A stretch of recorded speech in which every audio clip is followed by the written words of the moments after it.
Well, from the red carpet to the silver screen, it's time to get to our first guest who'll be featured in theaters soon. Take a look. I've been fighting my whole life. Joseph Anthony Kennedy. I was a hellion of a kid who nobody wanted. 1, 2, 3, 4, United States Marine Corps. So, if you told me that saying a prayer on the 50-yard line was the thing that was going to get me in the biggest fight of my life, you cannot tell me that God doesn't have a sense of humor. Ooh, I am on the edge of my seat. Average Joe hits theaters this October. Yeah, the movie's star, Eric Close, is here to tell us all about it. This movie is based on a true story. First of all, welcome in. I'm such a big fan of yours. Well, I'm kind of fangirling. Thank you. It's good to be back in Nashville. I promise I didn't bring the rain.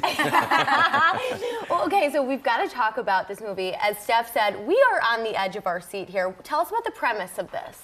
Well, it's the life story of Coach Joe Kennedy, who ended up getting fired from his job as a high school football coach for praying on the 50-yard line. And it was something he didn't expect. He completely got blindsided, and the next thing you know, he's fighting that case all the way to the Supreme Court twice, and then ended up winning. So it's a super inspiring story and an encouraging story of hope, and I think people are going to be really inspired.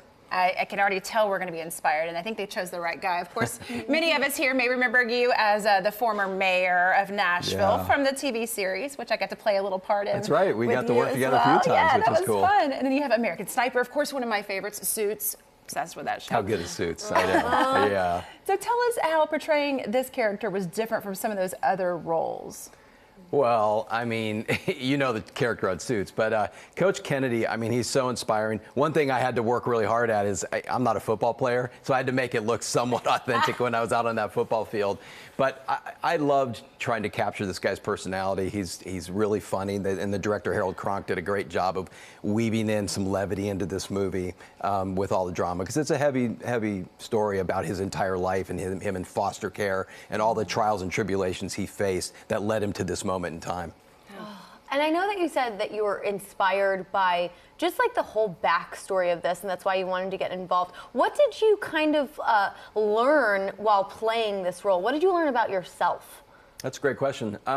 It just reminded me that you have to stand for what's right, even sometimes when everybody else kind of going the other way. There's a scene in the movie where he's told to do something while he's in the Marines, and everybody's doing what this guy's saying, and he just says he has too much integrity. He's like, I'm not going to do that, and he's the only holdout. And that's the kind of character Joe Kennedy has. He's just like not going to go with the masses. He's like, I believe in this and my convictions, and I'm going to stay the course, and he did. It almost cost him his marriage, it cost him his job, but hung in there and it worked out. I can tell it's some role that you really believed in yourself and could feel. Not only are you a great actor, though, you're also a director and a writer. Tell us a little bit, is it complicated to act in a situation where you're used to directing sometimes? And before I jump to another topic, Meghan Markle, is it true that you gave her like one of her first acting gigs? Yeah, so all the cast of Suits worked on Without a Trace at one point in their career, other than Gabriel Macht. So I knew all of them, and Meghan came on the show. I was directing an episode called Chameleon, and she came on. She was delightful. We had a great time working together, and then, you know, as fate would have it, I ended up on Suits and working with those guys, and they treated me so well. I felt like a regular even though I wasn't.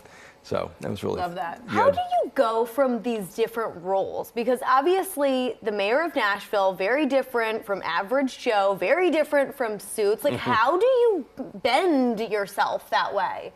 Well, really, I have to give credit to the writers. That's really where it starts, because that's what they come up with. And when you read the page, you say, okay, I really like this character. It's different, something that, and then you bring your own to it. And so it really starts on the page if it's not there. And I hand it to writers. It's not an easy job. Yeah. Well, I know you're excited about the big premiere coming up in LA. You live in Oregon now, but you used to spend a lot of time here in Music City. Yes. What did it feel like driving around today?